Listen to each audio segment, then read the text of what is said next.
This Sunday marks 100 years since the end of the First World War, and to mark the centenary, around 10,000 torches have been lit in the moat of the Tower of London. Beefeaters lit them one by one in a ceremony which will be repeated every night until Remembrance Sunday this weekend. Well, as part of the centenary commemorations, our correspondent Robert Hall has been to Amiens in France to find out about one former British soldier's vision of how to remember the horrors of war. Robert. Ben, over the next few days we're going to be looking at different aspects of remembrance and commemoration ahead of the centenary of the armistice next weekend. Today's story concerns an ambitious project to create a route, a series of footpaths stretching from Switzerland to the Belgian coast along the old 1914 front lines. And it's an idea that originated in lines penned in letters home by a young British officer.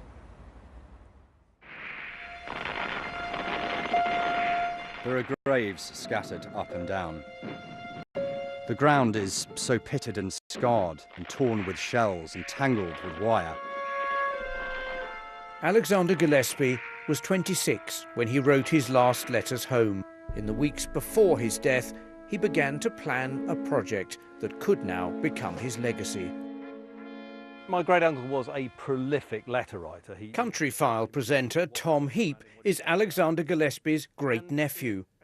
Well, he had this extraordinary leap of imagination when he was actually in the trenches amongst the fighting, that he thought, when this is all over, when peace comes, we should put a route along no man's land for people of all nations to come and walk along.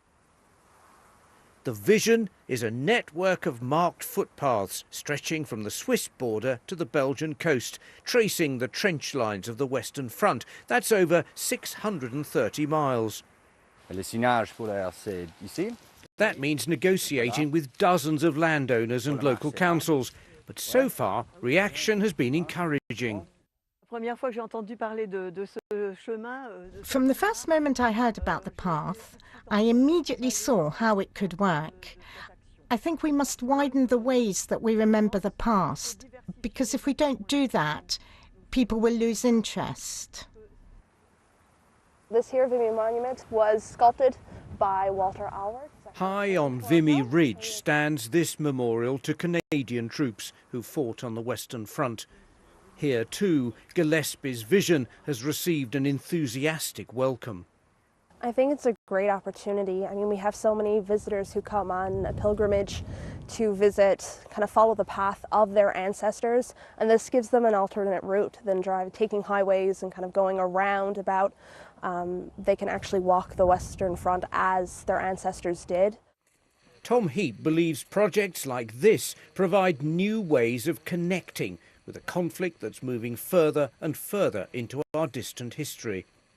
This, to me, is exactly what my great-uncle envisaged when he was in those trenches 103 years ago today. I mean, he died somewhere near here, we don't know exactly where. But to me, it's quite sort of spine-tingling, the thought that we're pretty much doing what he envisaged. I would like to send every man, woman and child in Western Europe on pilgrimage along that sacred road, so they might think and learn what war means from the silent witnesses on either side. A sentimental idea perhaps, but we might make the most beautiful road in all the world. Well, the latest section of the path, which actually goes north of this, the River Somme, has now been agreed. They hope that sections of it will be opening over the coming months. Tomorrow, we bring you the story of a family and a village from County Durham who have their own very poignant reasons for remembering the 100th anniversary of the armistice. Back to you.